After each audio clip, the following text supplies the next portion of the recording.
Step beyond the veil, my friends. You've entered Hexed Horizons Chronicles, where shadows speak, legends lurk, and mystery weaves through every tale. I'm your host, Ashley. Let's get started. Today, we are going to hear a listener story all about her way too close calls with a Wendigo. Originally a legend of Native Americans, particularly the Algonquin people, stories of Wendigos date back to the 1600s, but could be much older than that. They are said to be creatures that were once human, that due to severe starvation ended turning to cannibalism. This caused them to be cast out of their tribe due to the concerning fear of them craving human flesh. Then isolated, and with this unquenchable hunger, they slowly transformed into this gaunt, gray-skinned monster with sharp yellow teeth and sunken, glowing eyes. They had only one goal: consume human flesh. They are incredibly tall and incredibly fast. They also speak and know your name. However, they don't sound exactly human when they do. They are the expert hunter, and you want to avoid them at all costs. They are found in the Appalachian region. Our story today comes from Juliette from Canada. She says she was about 11 years old when she had this encounter. It all started on a cold winter day when she was home from school, but her parents had to go to work, so she went to spend the day with her aunt and cousins.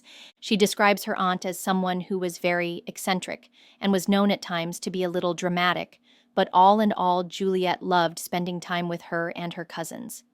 This was a beautiful winter day, and her aunt lived surrounded by the forest, and she describes it as looking magical and almost out of a storybook, with the snow-capped trees with icicles hanging from all the branches. She said at times it was almost like the forest was calling to her, begging to be explored.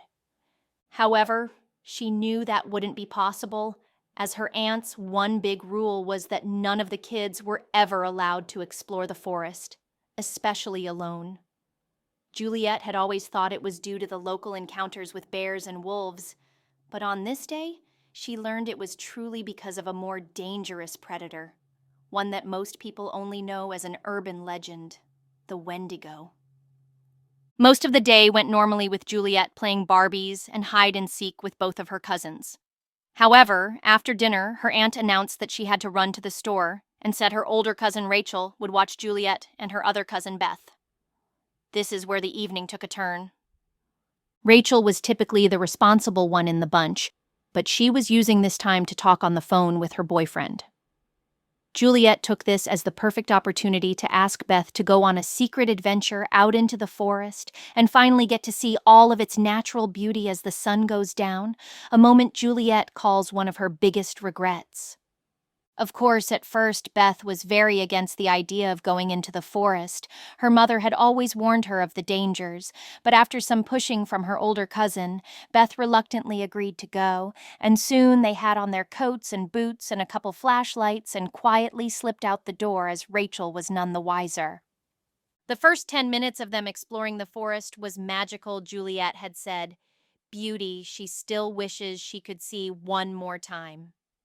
However, soon enough they noticed that the forest got awfully quiet. It was almost as if someone had paused all the sounds and you could almost hear your heartbeat in the silence. A silence that for some reason put goosebumps on both Juliette and Beth, and a strange fear made them both feel unable to talk. Then the smell hit them, Juliette said. Thinking of the smell still makes her stomach twist. She said the only word she could use to describe it was death. It was the worst smell anyone could imagine. It was then that she and Beth finally got the courage to talk to one another and decided to head back. But they made a mistake. They ran. Suddenly, they heard her aunt's voice calling for them, but something was off with it. It was almost robotic and sounded like it almost had an otherworldly accent. She was yelling for them to stay where they were, and she was coming to get them. But how did she know they were in the woods? Beth stopped in her tracks, terrified of angering her mother even more, and wanted to stay put.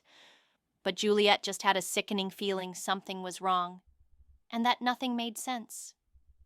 Then she saw it, just behind her cousin, these glowing red eyes with this sharp giant yellow teeth, appearing to almost be in a twisted smile. They were so high up, almost to the treetops, and the sickening smell was just enveloping them at this point. Juliette thought she was going to pass out in fear. Her cousin turned to see what had paled Juliette, and as soon as she saw it, she shrieked, started sprinting for the house. Juliette turned on her heels and sprinted after Beth, the smell still following them, and every once in a while they could hear their names being called and the words, "Don't run," all the way until they finally reached the tree line. It seemed as though there was a barrier. Even the smell couldn't cross after the trees. Juliette and Beth ran inside the house as fast as their legs could take them, slamming the door behind them. Rachel lazily turned around and hollered at them for being loud. They both looked at each other and realized no one had realized they were gone. And Juliette's aunt couldn't have been yelling for them if she wasn't even home yet. They looked out the window one last time and saw those same glowing red eyes, still watching them from the treetops, waiting for them to return. Something they never did. Juliette said sadly after that experience that she never looked at her aunt's house the same, and she always made excuses to not have to go there, always convincing her mother to take her to a different cousin's house. She said her aunt and mother have always thought that her and Beth had to have had a falling out on that day due to both of their sudden change in demeanor, as neither of them ever had the courage to tell anyone else what happened. Juliette said she has changed ever since that day. Never again will she ever go into the forest. As always, if any listener has a story they would like shared about any cryptids or anything paranormal, please send me an email at hexedhorizons@gmail.com. That email will be down in the description. Now, let's get started.